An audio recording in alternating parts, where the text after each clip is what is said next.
Hello and welcome to News Now. The National Assembly has passed a motion seeking to invite President Muhammadu Buhari to address the legislation on efforts being made by his administration to end the current economic recession. The Senate passed the motion on Thursday in concurrence with the House of Representatives. Nigeria is currently in a recession after official data from the country's Bureau of Statistics showed that its gross domestic product contracted by 2.06% in the second quarter. The government has so far disbursed more than 750 billion naira in capital expenditure this year, part of a record 6.06 trillion naira, that's around 30 billion naira budget for 2016. Nigeria's Minister of State for Petroleum, Ibe Kachukwu, has revealed that the country is close to securing a $4 billion loan from China. Speaking with State House correspondent after Wednesday's meeting of the Federal Executive Council, Kachukwu said the loan will be primarily used to bolster infrastructure in the oil industry. He also said a 40-man Chinese investment team is scheduled to arrive the country at the end of the month as part of a long-term strategic collaborations between the two countries. Nigeria's Minister of Finance, Kemi Adeosun, has said that the country is currently in talk with governments of the United Kingdom, the United States of America and Switzerland as it seeks to recover its looted funds in those countries. Speaking at the International Monetary Fund IMF discuss on infrastructure in Africa, Adeosun said the respective countries were collaborating with Nigeria but needed more time to repatriate the funds. She said that if the government could recover its money in those countries, it would not need to borrow money to get out of a recession. Adeosun further noted that lenders were starting to respond positively to Nigeria, debunking speculations that lenders were not willing to give money to Nigeria owing to its poor credit ratings.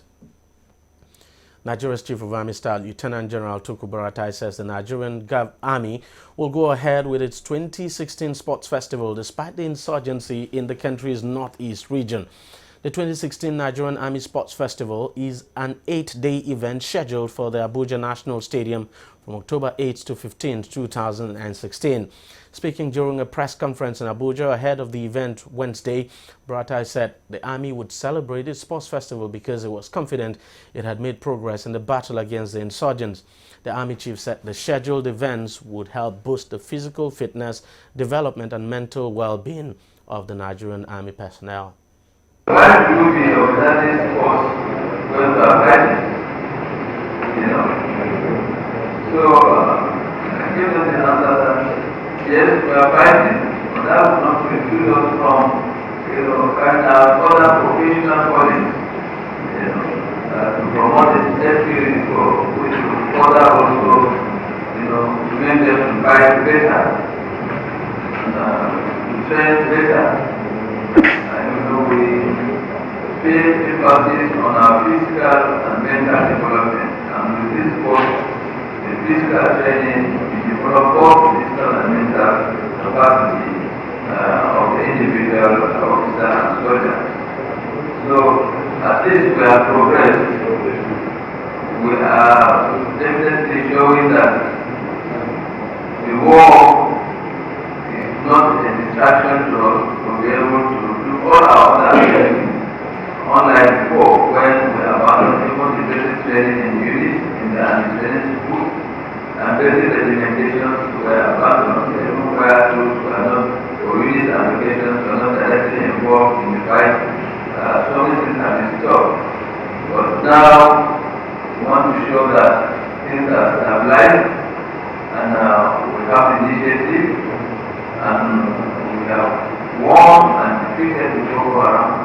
So this, I want to say, is the beginning of the celebration of the victory of the armed forces, and in particular the Nigerian Army, on the defeat of the Boko Haram. The Federal Executive Council has approved 3.5 billion naira for the purchase of 320 operational vehicles for Nigeria Prison Service. The Minister of Interior, retired Lieutenant General Abdulrahman Dambazao, announced the decision when he briefed State House correspondents on the outcome of the FEC meeting. He said that the vehicles would be bought locally in line with the government's policy of patronizing local companies to create employment opportunities. Dambazao said the initiative became necessary because many prisoners remained in prison longer than necessary because of the lack of operational vehicles that will convey them to courts. He said that there were about 65,000 prisoners across the country, with over 70% of them awaiting trial. Lawmakers in Nigeria's House of Representatives have demanded the dismissal of the central bank governor Godwin Emefiele over the dwindling value of the naira. The lawmakers reached the resolutions after debating on a motion calling for the investigation of the CBN forex policies. They said the CBN governor and his team are to blame for the fall in the value of the naira. Following the debate, the House resolved to set up an ad hoc committee to interact with the Bureau de Change operators and other establishments that receive foreign exchange directly from the CBN. Now, the controversial amendment of the Code of Conduct Bureau (CCB) and Tribunal Act bill has passed the first reading at the Senate. The bill was reintroduced to Senate during plenary on Wednesday after initially suspending the bill owing to public outcry of civil society organizations. At the time, the Senate passed it for second reading just 48 hours after it was first read. The amended act will make it compulsory for the Bureau to ensure that anyone who violates the provisions stated in the act would be given a fair hearing before any reference to the tribunal. The police command in Kaduna State on Wednesday confirmed the release of the immediate past Minister of Environment, Laurentia Malam, and her husband, Pius. The couple was abducted along Bari-Jere axis on Kaduna-Abuja Highway on Monday evening. The command spokesperson Aliyu Usman told newsmen in Kaduna that the two regained their freedom on Wednesday evening. Usman said no one had been arrested in connection with the incident, but added that the force was doing all it could to ensure that the suspects were apprehended. The enlarged National Caucus of the People's Democratic Party (PDP) has rejected the outcome of the Edo State governorship election that held last week. The party said what happened was a charade. The Independent National Electoral Commission had actually declared Godwin Obaseki of the All Progressives Congress as winner of the 2016 Edo governorship election. Obaseki won with a total of 319,483 votes, and the PDP candidate who came second in that election, Osagie Ize-Iyamu, amassed a total of 263,173 votes. We'll take a short break here. News now. We'll be right back.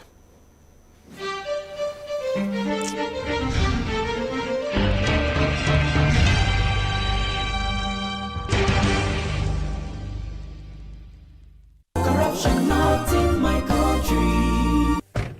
What is wrong with Kilo man saying no? Tell them I drove for more than 1 hour. Yeah, me. Ọ̀rọ̀ yín náà ni mò ń ṣe. Ọ̀rọ̀ yín náà ni mò ń ṣe. Ká kúrò fún Ọlọ́run. Ká satisfy yín níbi ọ̀rọ̀ yín náà ni mò ń ṣe. Ẹ wo jẹ́ ká lọ jàre ká kúrò nbí báyìí. Ẹ jọ̀ọ́ ẹ má bínú. Hello ọ̀gá. Màá dọ́dọ̀ yín lẹ́sẹ̀ yín. I am assure you 5 minutes. Màá dọ́dọ̀ yín ẹ gbà bẹ́ẹ̀. You are deceiving another customer just like you deceived us. The same way he deceived us. Eh? Why? Ètò ni iṣẹ́ yìí. Bó o bá kúrò ò lè jẹun, ò lè jẹun. Bó o bá kúrò ò lè jẹun ìyá mi. Bó o bá kúrò ò lè jẹun. Workshop mi lélẹ́yìí. Ibi tí èèyàn bá ti ń ṣe ló ti ń jẹ. Ìyẹn ló ń pè ní workshop. Ibi tó bá ti ń work ni kó má ti shop. You cannot base your business on lies. Calm down now. It is corruption and it cannot work. Not in my country. Corruption not in my country.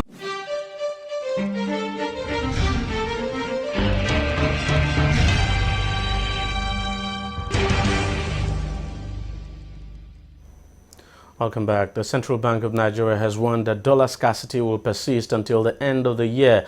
In its half-year financial stability report, the CBN said the move to a flexible exchange rate regime had led to a sharp fall in the naira and contributed to the decline in asset quality for the banking sector. The CBN had floated the naira in June to conserve the external reserves, resolve a chronic dollar shortage, and lure foreign investors who fled as a slump in oil prices pushed the economy into its first recession in 25 years. Dollar scarcity has persisted after the 16-month-old naira peg of $197 naira to the dollar was lifted. However, frustrating businesses which need dollars to pay for imports. The naira has weakened to as low as 490 to a dollar on the black market in recent weeks, while holding firm at around 305 naira on the official market, supported, of course, by central bank interventions. The British High Commissioner to Nigeria, Paul Thomas Arkwright, has called on the Nigerian government to improve on the ease of doing business in the country in order to attract more foreign investments. Arkwright told newsmen on the floor of the Nigerian Stock Exchange in Lagos on Wednesday that a number of British firms are seriously considering investing in Nigeria. It's a difficult trading environment at the moment. I think Nigeria has some way to go to improve the ease of doing business. As you know, Nigeria is too low on that index of the ease of doing business. British companies need to have confidence that they can invest here, that they can take their returns back, so there's a foreign exchange issue which is linked to that. But I am an optimist, and I think that Nigeria, with its potential and the kind of companies, British companies who are interested in coming here, will turn the corner, as I said. So I'm optimistic, but we have some way to go, and there are a number of obstacles in the way. The British government is looking to see what we can do to help overcome those obstacles. We're ready to offer expertise, that we're ready to provide experts who know the economics of a developing country, who understand Nigeria. There are some of them who are already engaged here in Nigeria, and that's the area where we can help. There are a number of British companies that are already listed here, as I mentioned. There are others who I know are looking at the options of listing here in Nigeria. Obviously, that's a commercial decision for them to make, but I would encourage them to come and look at the Nigeria Stock Exchange. This is a vibrant floor. I've just met a number of the traders. I know that it's a busy place and a place where Nigerian and international companies can raise capital in order to help grow their businesses. That's a really important part of my job, and that's what I'm here to do. Oil prices were steady on Thursday, underpinned by a surprisingly large drop in U.S. inventory levels the previous day to stay within sight of this year's highs hit in June. Brent crude futures were down 5 cents at 51.81 per barrel, while U.S. futures were down 12 cents at $49.71 a barrel. Both contracts hit their highest in nearly 4 months on Wednesday after U.S. data showed crude oil stockpiles fell 3 million barrels last week to 499.74 million barrels, confounding expectations for an increase. Still, inventories are near record highs, and even the prospect of a modest cut in production from the world's largest exporters might not be enough to fuel a more sustained rally. Florida residents in the United States have been warned to prepare for a direct hit as Hurricane Matthew pounded the Bahamas after devastating parts of Haiti. The state governor said damages could be catastrophic and has issued evacuation orders.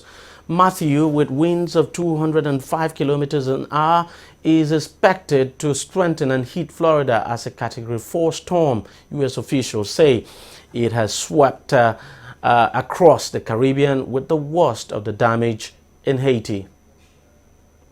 At least 29 people, most of them rebel fighters, have been killed in a bombing near Syria's border with Turkey. The attack reportedly occurred during a change of guard at the rebel-controlled Atme crossing in Idlib province. It was not immediately clear whether the blast was caused by a suicide bomber or a remote-controlled device. A news agency linked so-called Islamic State militants said a suicide car bombing had targeted a rebel convoy. Now to sports. Super Eagles coach Gernot Rohr says he is confident of the team's chances in their opening World Cup qualifier against Zambia. Despite injuries concerns rocking the team, the 63-year-old assured that the Super Eagles have enough quality to secure victory and stressed his desires to try out the home-based players. The match between the Eagles and the Zambians is scheduled for October 9th. The game, earlier slated for October 3, will be played at the Levi Wanawasa Stadium in Ndola. Kickoff is slated for 1 p.m. Nigerian time. Meanwhile, the president of the Nigerian Football Federation, Amaju Pinnick, has admitted that the body is struggling to raise the required funds to help the senior national team attend all its World Cup qualifiers.